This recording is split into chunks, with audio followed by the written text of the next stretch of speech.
Poem number 5 legend of the Northland. Poem number 5 legend of the Northland. और आप सब mute कर लो अपने आप को, कोई बीच में मत बोलना, ठीक है? Mute your self. इसमें सेंट पीटर के बारे में बताया कि उनको कैसे एक लेडी के ऊपर गुस्सा आ जाता है और वो उसको कर्स कर देते हैं, तो वो स्टोरी है। और इसको लेजेंड इसलिए कहा जाता है क्योंकि ये बहुत टाइम से एक जनरेशन से दूसरी जनरेशन को सुनाई जाती रही है, तो इसलिए इसको लेजेंड भी बोलते हैं। लेजेंड कोई भी ऐसी चीज़ होती है जो कि बहुत पॉपुलर हो जाती है, जिसको बहुत ज़्यादा लोग जान जाते हैं, तो ऐसी बहुत सारी स्टोरीज़, सॉन्ग्स या फिर लोग होते हैं, तो उनको लेजेंड्स कहा जाता है। Away, away in the Northland, where the hours of the day are few. Northland पहले कहा जाता था, आजकल न्यूजीलैंड कहा जाता है।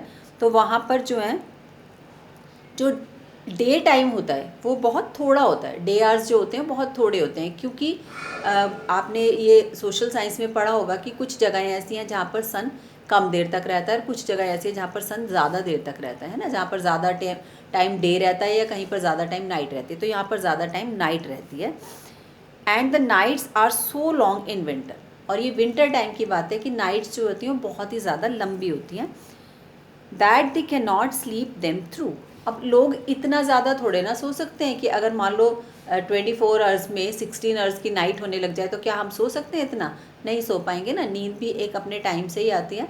तो वो यही कहते हैं कि विंटर्स में वहाँ पर नाइट्स इतनी लंबी होती हैं कि लोग पूरा टाइम, पूरी नाइट सो नहीं सकते। Where they harness the swift reindeer to the sledges when it snows and the children look like bears cubs in their funny furry clothes. तो क्या करते हैं वो लोग? रेंडियर्स होते हैं वहाँ पे। रेंडियर जो है, स्लेज एक गाड़ी होती है जो बर्फ़ में, हर गाड़ी तो जा नहीं सकती, तो स्लेज नाम की एक गाड़ी होती है, वो बनाते हैं उसको स्पेशली बर्फ़ के लिए। तो उसको खींचते हैं रेंडियर्स। वहाँ के जो एक स्पेशल एनिमल होता है, रेंडियर नाम होता है उसको, वो स्लेज को खींचते हैं, ठीक है? तो वो उनमें जाके, उनमें बैठ के इधर उधर घूमते हैं। और बच्चे जो है वो बेयर कब्स लगते हैं। बेयर कब्स लगते हैं क्योंकि बच्चों को बहुत ज़्यादा कपड़े पहनाए होते हैं, ठंड होती है ना, बहुत ज़्यादा कपड़े पहनाए हुए होते हैं, और वो एकदम भालू के बच्चों के जैसे लगते हैं। और वो अपने फ़नी, अजीब से दिखने वाले और फरी कोट्स में रहते हैं। फरी वो जानवरों की स्किन से, जानवरों के फर से कोट्स बनाए हुए होते हैं, उनको पहन के रहते हैं, ठीक है? ये वहाँ का ये है कि लाइफस्टाइल किस तरीके का है। They tell them a curious story. I don't believe this true, and yet you may learn a lesson if I tell the tale to you. अब ये बताते हैं कि लोग, जहाँ पर दे वर्ड यूज़ होता है ना बेटा, दे से, दे टेल, इसका मतलब लोग होता है, ठीक है? पीपल यूज़ ना करके दे वर्ड यूज़ किया जाता है। दे से मतलब लोग कहते हैं। तो they tell them a curious story, और लोग जो है एक बड़ी क्यूरियस सी स्टोरी सुनाते हैं, और मैं इसमें विश्वास नहीं करता। पोएट कह रहा है कि मुझे इस पर विश्वास नहीं है, और लेकिन अगर मैं तुम्हें इसको सुनाऊंगा तो तुम्हें उससे कुछ सबक मिलेगा, तुम्हें उससे एक लेसन मिलेगा। Once when the good Saint Peter lived in the world below and walked about it preaching just as he did, you know. और क्या था, एक टाइम क्या हुआ, एक सेंट थे, बहुत ही अच्छे सेंट थे, उनका नाम पीटर था, सेंट पीटर उस समय इस दुनिया में थे, और वो प्रीच करते हुए घूमते थे। प्रीच मतलब उपदेश देते हुए घूमते थे।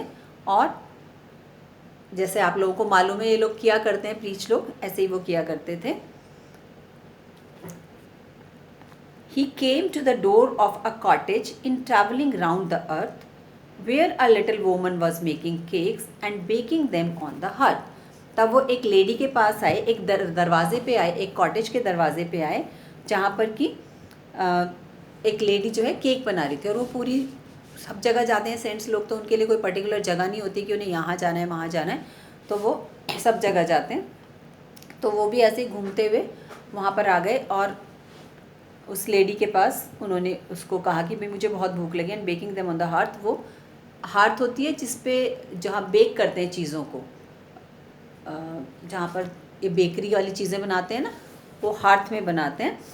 एंड बीइंग फेंट with fasting for the day was almost done. और वो भूख से बेहोश होने वाले थे क्योंकि पूरा दिन ऑलमोस्ट उनका निकल चुका था घूमते घूमते। He asked her from her store of cakes to give him a single one. और उन्होंने कहा कि तू अपने जो केक का, तेरा इतने सारे केक्स तेरे पास पड़े हैं, उनमें से मुझे एक सिंगल दे दे, एक केक दे दे, क्योंकि उनको बहुत तेज़ भूख लग रही थी। और ये लोग जो हैं किसी के खाना वाना खिलाने पे डिपेंड करते हैं, क्योंकि पहले जो सेंट्स हुआ करते थे वो मांग के ही खाते थे, दक्षिणा का ही खाते थे, वो वैसे कहीं से कमाते कुछ नहीं थे। वो लोगों को बस ये था कि ये संसार को अच्छी शिक्षा देंगे और लोग इनको खिलाएंगे। So she made a very little cake, but as it baking lay, she looked at it and through it seemed too large to give away. और सॉरी, 2 था वहाँ पर, मैं थ्रू बोल दिया। तो वो उसने क्या किया, जब उन्होंने सेंट पीटर ने केक मांगा ना, तो उसने बहुत छोटा सा केक बनाया और उसको मतलब छोटा सा डो लिया और उसको बड़ा कर दिया। और जब उसने उसकी तरफ देखा, जब वो देने लगी तो उसको बहुत बड़ा लगा। वैसे तो उसने छोटा सा बनाया, लेकिन जब वो देने लगी तो उसको बहुत बड़ा लगा। फिर उसने क्या किया, she need another and still a smaller one. अब उसने दूसरा डो बनाया और दूसरा केक, एक और उससे छोटा केक बनाया। But it looked when she turn it over as large as the first had done. लेकिन जब वो देने लगती थी तो उसको वो बड़ा लगने लगता था। मतलब वो अपने लिए तो बना रही थी, वो सब ठीक थे, लेकिन जब देने के नाम पे, कंजूस होते हैं ना कई लोग, जब देने लगते हैं तो लगता है हाँ इतना सारा दे दूँ, तो उसको जब वो देने लगती थी तो उसको वो बड़ा लगने लगता था केक। तो वो मतलब पहला वाला नहीं दिया, उसने रख लिया, फिर दूसरा बनाया, वो रख लिया। अब उनको तो भूख लग रही थी बहुत तेज़।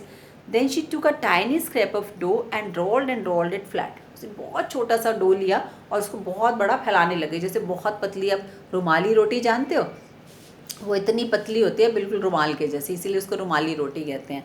तो इतना पतला उसको रोल करने लगी। And baked it thin as a wafer but she couldn't part with that.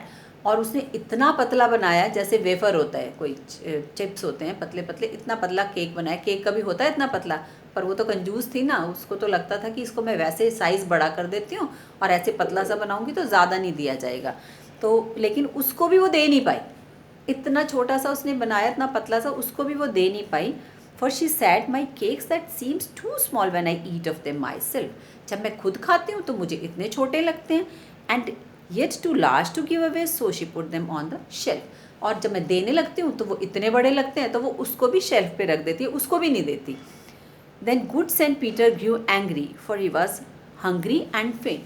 अब उनको गुस्सा आ गया, क्योंकि एक तो बहुत ज़्यादा भूखे थे, भूख में वैसे भी इंसान को गुस्सा आ जाता है, कुछ खाने के लिए नहीं मिलता ना, तो एक तो भूखे थे, ऊपर से बेहोश होने को हो रहे थे। For he was hungry and faint and surely such a woman was enough to provoke a saint. और इस तरह की औरत एक संत को प्रोवोक करने के लिए, प्रोवोक करने का क्या मतलब था, भड़काने के लिए, उकसाने के लिए बहुत था। इतना करना उस औरत के लिए बहुत था कि एक सेंट को वो भड़का दे। And he said, you are far too selfish to dwell in a human form, to have both food and shelter and fire to keep you warm. कि तुम इस लायक नहीं हो कि तुम्हें इंसानी शक्ल में रहने दिया जाए, तुम्हें इंसान रहने दिया जाए, तुम इस लायक नहीं हो, तुम इस इंसानी दुनिया में रहने लायक नहीं हो। और ना तो तुम्हें खाना मिलना चाहिए, ना तुम्हें शेल्टर मिलनी चाहिए, मतलब ना तुम्हें रहने की जगह मिलनी चाहिए और ना ही तुम्हें खाना मिलना चाहिए, और ना ही तुम्हें फायर मिलनी चाहिए जिससे तुम अपने आप को वार्म कर सको, क्योंकि ठंड का मौसम था तो अपने आप को वार्म रखने के लिए लोगों को आग भी चाहिए होती है। तो कहते हैं तुम्हें फायर भी नहीं मिलनी चाहिए ताकि तुम उससे अपने आप को वार्म रख सको। Now you shall build as the birds do and shall get your scanty food by boring and boring and boring and all the day in the hard dry wood. अब वो क्या कहते हैं, अब तुम बर्ड्स की तरह करोगी, बर्ड्स की तरह, जैसे कि अपना खाना जो है बर्ड्स इधर उधर घूम घूम के ढूंढते हैं ना, वैसे तुम भी अपना खाना बोरिंग करके, बोर करना क्या होता है, किसी चीज़ में छेद करना, किसी चीज़ को अब ज़मीन में जब हम बोर करते हैं तो मिट्टी निकलती रहती है और वो गड्ढा सा होता जाता है। ऐसी ट्रीज़ में बोर करते हैं तो ट्रीज़ का जो लकड़ी निकलती जाती है और वो खोखला होता जाता है, कि तुम बोरिंग कर करके अपना खाना वुड्स में से लोगी, तो वो ये ट्री में से वो उनको बोर कर करके खाना लेगी और कभी भी कुछ बोल नहीं पाओगी। Then up the went through the chimney, never speaking a word, and out of the top flew a woodpecker, for she was changed to a bird. अब क्या किया उन्होंने, उसको कर्स कर दिया और उन्होंने उसको एक बर्ड बना दिया जो कि आज भी लकड़ी को तोड़ तोड़ के खाना खाता है। क्या होता है वो, वुडपेकर होता है ना, वुडपेकर जो होता है वो लकड़ी में खोद खोद के अपनी चोंच से खाना खाता है। तो वो चिमनी में से निकल के बर्ड बन गई, चिमनी में से निकल के जब वो बाहर निकली तो वुड पैकर थी वो। She had a scarlet cap on her head, उसके सर पे एक स्कारलेट होता है, जैसे मुर्गे के सर पे होता है उस टाइप से वुड पेकर के भी होता है, and that was left the same, और वो वैसा ही रहा हमेशा। Black as a coal in the flame, and every country schoolboy has seen her in the wood where she lives in the trees till this very day, boring and boring for food. अब वो बिल्कुल black थी, जैसे कि आग की smokes जो होता है, आग का स्मोक होता है, आग की फ्लेम्स होती हैं, ब्लैक होती हैं, उससे ब्लैक थी, और हर कोई उसको जानता है, मतलब हर कंट्री के लोग जानते हैं, वुड पेकर हर जगह होता है, हर कंट्री के लोग जानते हैं।